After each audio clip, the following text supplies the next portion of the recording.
Brace God. ஒரு குட்டி story பார்க்கலாமா? ஒரு மரம் வளர்றதுக்கு 10 to 12 இயர்ஸ் ஆகுங்க.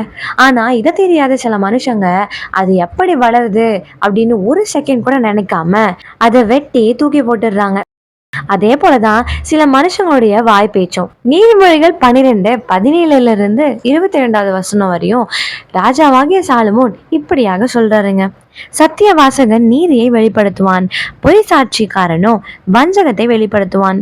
பட்டய குத்துக்கள் போல் பேசுகிறவர்களும் உண்டு, ஞானமுள்ளவர்களுடைய நாவோ ஔஷதம். சத்திய உதடு என்றும் நிலைத்திருக்கும், பொய் நாவோ ஒரு நிமிஷம் மாத்திரம் இருக்கும்.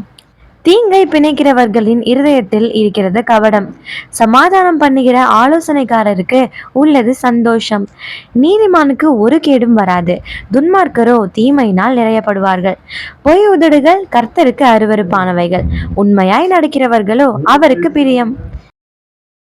ஒரு வார்த்தையை பேசுறதுக்கு முன்பாக அது 1க்கு 2 தடவை யோசிச்சு பாருங்க. நீங்க பொய் சொல்றதா இருந்தீங்கன்னா, ஒருத்தவங்களை பத்தி பின்னாடி பேசுறவர்களா இருந்தீங்கன்னா, இல்லைன்னா ஒரு ப்ராமிஸை பிரேக் பண்ணிக்கிறவர்களா இருந்தீங்கன்னா, இதை மனுஷங்க பார்க்கலங்க, மேல இருக்கிற ஆண்டவராகிய ஏசப்பா பாக்குறாங்க. அந்த பயம் உங்களுக்குள்ள இருக்கட்டும். லாஸ்ட் வசனத்துல சாலமோன் சொல்றாரு, பொய் உதடுகள் கர்த்தருக்கு அருவருப்பானவைகள், உண்மையாய் நடக்கிறவர்களோ அவருக்கு பிரியம். நீங்க ஒருவேளை பொய் சொல்லிட்டு திகைத்து கொண்டிருந்தீங்கன்னா ஆண்டவர்கிட்ட இப்போ ஒப்பு கொடுங்க, அவர் நிச்சயமா ஏற்றுக்கொள்வார். அவருக்கு பிரியமா இருக்கணும்னா முதலாவதாக அவருக்கு உண்மையா இருக்கணுங்க. நீங்க ஆண்டவர்கிட்ட கேளுங்க, எல்லாத்தையும் ஞானமா பேசணும்பா அப்படின்னு ஞானமுள்ள நாவை இப்பவே கேட்டு பெற்றுக்கொள்ளுங்க. God bless you.